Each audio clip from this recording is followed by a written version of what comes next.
కొత్త ఏడాదిలో రాష్ట్ర ప్రజలు చిరునవ్వులతో మరింత సంతోషంగా ఉండేందుకు సీఎం జగన్ పెంచిన పెన్షన్తో పాటు చివరి విడత చేయూత ఆసరా పథకాలను అందివ్వబోతున్నారని వైఎస్ఆర్సీపీ నేతలు ప్రకటించారు.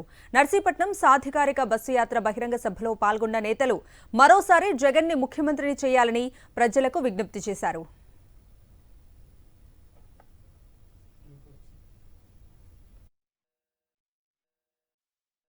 ఆసరా ప్రోగ్రాం ఓ పక్కన చేయూత ప్రోగ్రాం వేలాది కోట్ల రూపాయలు పండగ జనవరి ఫిబ్రవరి అంతా పండగ వాతావరణంలో వేలాది కోట్ల రూపాయలు ఈ బీసీలకు ఎస్సీలకు ఎస్టీలకు అణగారిన వర్గాలకు ఆయన పంపిణీ చేసేటువంటి కార్యక్రమం ఫిక్స్ చేయటం జరిగింది. పెద్దలారా మీరందరూ కూడా ఆలోచించండి. నేను అప్పుడప్పుడు ఒక మాట చెప్తుంటాను, ఆయన నిజంగా రాజకీయ నాయకుడు కాదు, ఒక సంఘ సంస్కర్త, రాజకీయ సంస్కర్త. నిజంగా చెప్పాలంటే నిజంగా ఆయన ఒక కారణ జన్ముడిగా మన రాష్ట్రంలో ఆయన అవతరించారు. వారున్నంత కాలం కూడా బీసీలు ఎస్సీలు ఎస్టీలు గుండె మీద చేసుకుని అందరూ కూడా గర్వంగా వారు బ్రతకొచ్చు. 14 సంవత్సరాలు పరిపాలన చేశాను. ఈ దేశంలోనే సీనియర్ రాజకీయ నాయకుడిని నేను.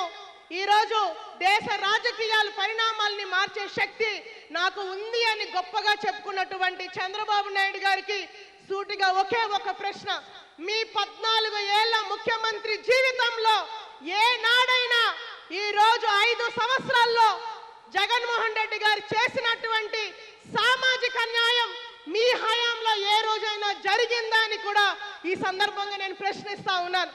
ఈ రోజు గిరిజనుల్ని ముఖ్యంగా, ఎందుకంటే ఒక గిరిజన మహిళగా, ఒక గిరిజన ప్రాంతానికి ఒక శాసనసభ్యులుగా నాకు ఒక అవకాశం ఇచ్చి ప్రజల చేత ఎన్నుకోబడినటువంటి ఎమ్మెల్యేగా నేను చెప్తా ఉన్నాను.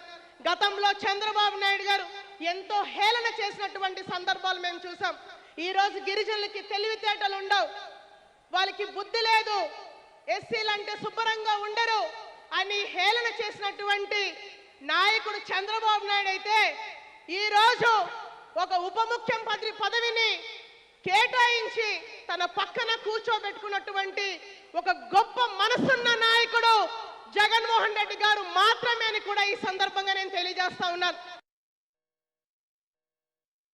వితంతు అక్క చెల్లెమ్మలు, వితంతు సోదరులు అందరూ కూడా కేవలం 24 గంటలు దాటిన తర్వాత మీ తలుపు తట్టి ఇప్పటి వరకు కూడా టీడీపీ వాళ్ళైతే 2 ఏళ్ళు చూపించేవారు.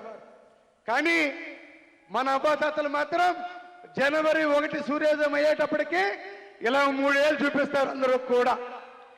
ఈ 3 ఏళ్ళు ఏమిటంటే వాళ్ళ మనవడై పుట్టినటువంటి జగన్మోహన్ రెడ్డి, వాళ్ళ పెద్ద కొడుకై పుట్టినటువంటి జగన్మోహన్ రెడ్డి ప్రతి ఇంటికి కూడా రోజుకి 100 రూపాయలు చొప్పున ఎప్పుడు ఎవరు ఊహించలేనటువంటి విధంగా అవ్వాతాతలకి ఖర్చుకు సరిపోయే విధంగా ఇంట్లో ఉన్నటువంటి మనవరాల్ని మనవడిని ఆప్యాయంగా పలకరించి వారికి సైతం ఒక 500 రూపాయలు ఆనందంగా వాళ్ళ చేతుల్లో పెట్టే విధంగా ఎవరు కల్పించారు ఈ అవకాశం?